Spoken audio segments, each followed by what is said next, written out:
In the town of Oak Ridge, there was a 12-year-old boy named Jake. He was tall for his age, with broad shoulders and a permanent scowl that made even the bus driver nervous. Every morning and afternoon on the school bus, Jake would claim the back seat as his territory. From this throne, he ruled with intimidation. "Hey, shrimp, that's my seat now," Jake would say, forcing smaller kids to move.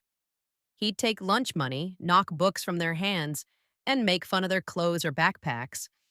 The worst part was how he'd mimic their tears afterward, making everyone laugh nervously, everyone except the victim, who would huddle in a front seat trying to become invisible. Mrs. Peterson, the bus driver, had warned him multiple times, but Jake always put on an innocent face when adults were watching.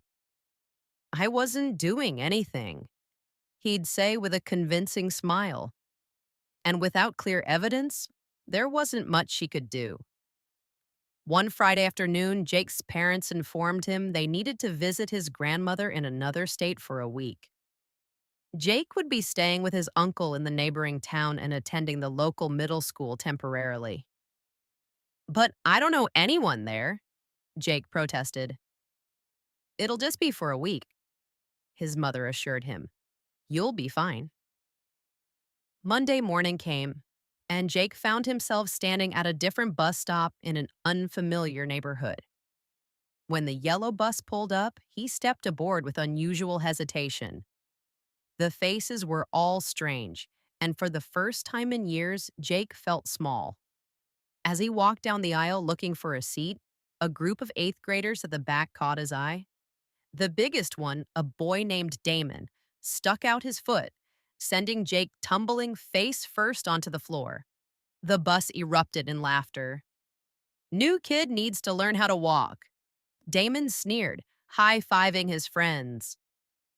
Jake picked himself up, cheeks burning. He slid into an empty seat, staring at his shoes. Throughout the ride, paper balls hit the back of his head. Someone called him fresh meat, and others joined in with taunts about his clothes and his hair. For 3 days it continued. They took his lunch money.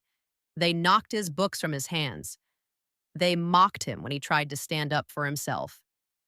And each time, Jake remembered with painful clarity how he had done these exact same things to younger kids on his regular bus route. On Wednesday, as he sat alone clutching his backpack, a small voice broke through his thoughts. "They're jerks to everyone new," said a freckle-faced boy who had sat down beside him. "I'm Ethan. They did the same to me last month." "Why are you talking to me?" Jake asked, suspicious.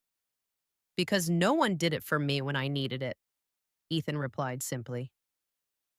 That night, Jake couldn't sleep. He kept seeing the faces of all the kids he'd bullied. Their fear, their embarrassment, their tears. He saw himself in their place, felt what they must have felt. The realization hit him like a physical blow. He had been making other children feel exactly how he felt now, small, helpless, and afraid. On Thursday, when Damon cornered a sixth grader for his lunch money, something changed in Jake. He stepped between them. "Leave him alone," Jake said, his voice steadier than he expected. Damon laughed. "You want to be next?" "No," Jake replied honestly, "but I know what it's like now, and it's not right." The confrontation ended with Jake sporting a bruised cheek, but the sixth grader escaped untouched. Ethan helped Jake to his feet, and for the first time in years, Jake felt something unfamiliar, pride in doing something good. When Jake returned to his regular school the following week, his classmates noticed the change immediately. He no longer claimed the back of the bus. He no longer targeted the smaller kids. Instead, he became a silent guardian, watching for the signs he now recognized so well. The predatory gleam in a bully's eye, the hunched shoulders of a frightened target. "Why did you stop them?" asked a small boy, after Jake had intervened when some older kids were harassing him. Jake thought about his answer carefully. Because I've been on both sides now, he said finally, and this side feels better. By the end of the school year, the back of the bus was no longer a place of fear. Jake had transformed it into a safe space where younger students knew they could sit without worry. The journey hadn't been easy. Changing a reputation never is. But with each small act of kindness, Jake rebuilt himself into someone he could respect when he looked in the mirror. Mrs. Peterson, the bus driver who had watched this transformation through her rearview mirror, smiled to herself. Sometimes the best lessons aren't taught in classrooms, but in the unexpected detours life takes us on. The moments when we are forced to see the world through eyes that are not our own.